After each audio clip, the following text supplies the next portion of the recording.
Hello friends, কেমন আছো তোমরা সবাই? আমি তো বেশ ভালোই আছি। তো চলে এসেছি দেখো একটা রেসিপি ভিডিও নিয়ে। তো আজকে একটা মুখরোচক রেসিপি ভিডিও, যেটা শুনলে তোমাদেরও জিভে জল আসতে বাধ্য। তো দেখো, আন্দাজ করতে পারছো কি? তো যাই হোক, অত সাসপেন্স না রেখে বলেই দিই। তো আজকের রেসিপিটা হচ্ছে ফুচকা। বাড়িতে কীভাবে মুচমুচে ফুচকা বানাবে তার সঠিক আটা, সঠিক পরিমাপ সবটাই তোমাদের সাথে শেয়ার করছি।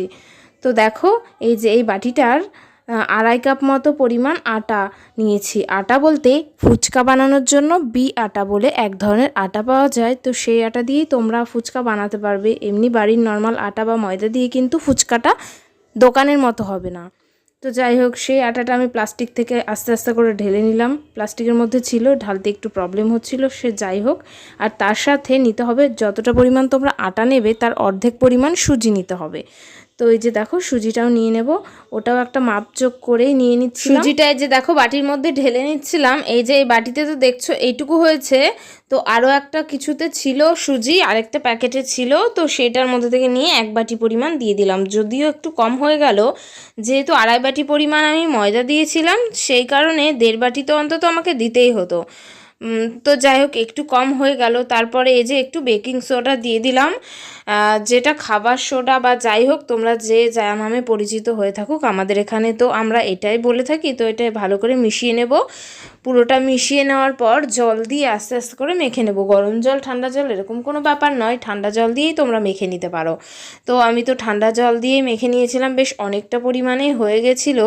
আর এগুলো না সকাল সকাল বানাতে হয়, না হলে সেদিন আর খাওয়া সম্ভব হয় না। তো দেখো, এই যে যেহেতু সুজি দেওয়া আছে, তো এটাকে একটু শক্তভাবেই মেখে নেবে। শক্ত নরম যাই হোক, যেরকম তোমরা এমনি আটা মাখো। দেখো, আটাটা কিন্তু বেশ দারুণ সুন্দর পরিমাণেই হয়েছে। একটা গোল করে রেখে দিয়েছিলাম 1 ঘন্টা মতো। 1 ঘন্টা টাইম মতো তোমরা এরকম একটা ভিজে কাপড় জড়িয়ে রেখে দেবে কিছুক্ষণ। তো তারপর রেখে দেওয়ার পরে সেটাকে আরেকটু নামানোর পরে আরেকটু চটকে নেবে, হাতে একটু হালকা তেল লাগিয়ে নেবে, যাতে করে দেখবে হাতের মধ্যে লেগে যাচ্ছে না। তো হাতে একটুখানি যাই হোক একটু চটকে নিয়ে তারপরে গোল গোল ছোট ছোট পরিমাণের লেচি, ছোট ছোট পরিমাণে বলছি, ছোট ছোট আকারের লেচি কেটে এরকমভাবে এই যে বেলে নিচ্ছিলাম। এর মধ্যে দেখো 2-1টা বড়াও রয়েছে, এটা ছিল তালের বড়া। তো যাই হোক, আগের দিন তো সেটা রেসিপি তোমাদেরকে দেখিয়েছি, তালের বড়া। আর এই যে দেখো, ভাজতে ভাজতে কোনোটা মানে আমি তাড়াতাড়ি করে বেলে রেখেছিলাম কয়েকটা, সেই কারণে শেপ দেখো এক একটা এক এক আকৃতি। দেখেছো, ফুচকাগুলো কিন্তু পুরোপুরি মুচমুচে হয়েছে। সেটা তোমাদেরকে পরে মানে ভেঙে দেখাবো। আর তোমরা একটা বড় লেচি করে বড়োভাবে বেলে নিয়ে তারপর থেকে গোল গোল কোনো গ্লাস বা ঢাকনির সাহায্যে কেটে নিতে পারো। আমার এভাবেই সুবিধাজনক মনে হলো, তাই আমি এভাবেই করে নিচ্ছিলাম। আর একা একা তো করে নেওয়াটা অসম্ভবই হয়ে যায়। আর এই যে দেখো, এরকমভাবে ফুল ছিল, 2-1টা আবার ফুল ছিলও না, কারণ যেহেতু সুজির পরিমাণটা একটু কম হয়ে গেছে। আর যাই হোক, একটু মোটা মোটা পাতলা বেলে ফেলা হয়েছিল, যার কারণে তো আমাদের আগেও বেশ কয়েকবার বানানো হয়েছে।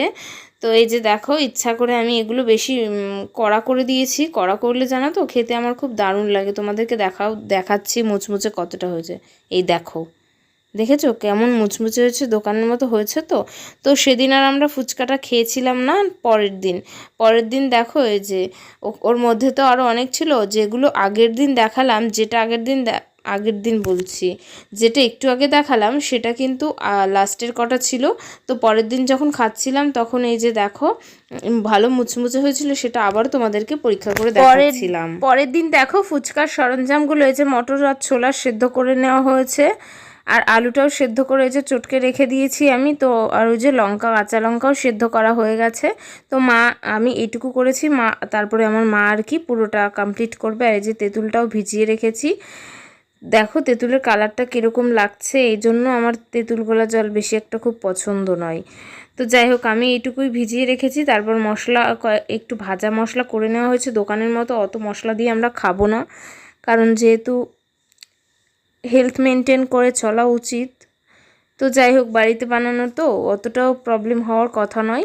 যাই হোক, খুব বেশি মশলা আমরা মানে আমাদের ফুচকাতে দেওয়া হয়নি, তারপরেও খুবই টেস্ট হয়েছিল। ওই যে দেখো, আলুটা সাদা সাদা আছে, তোমরা দেখলেই বুঝতে পারবে। এর মধ্যে কয়েকটা বাদাম দেওয়া হয়েছিল, যার কারণে টেস্টটা আর একটু বেশিই হয়ে গেছিলো। আর এই যে তেঁতুল জলটাও দেখো বাটি নিয়ে বসে পড়েছি খাওয়ার জন্য। তারপরে ওই যে আলুটা আরেকটু চটকে নিচ্ছে, আরেকটা লঙ্কা দিয়ে একটু টেস্ট করে দেখা হলো, মনে হলো যেন ঝালটা কম হয়েছে। তো ওই যে দেখো আমার মা এখন ওর মধ্যে ভরে দিয়ে দিচ্ছে। দেখো দেখে তোমাদের লোভ লাগছে তো, কার কার লোভ লাগছে বলো তো। একটু আলু পুর ভরে তার তেঁতুল জলে ডুবিয়ে ওই যে বেশ মুচমুচে। তো রেসিপিটা তোমাদের কেমন লাগলো তোমরাও কিন্তু বাড়িতে ট্রাই করতে পারো।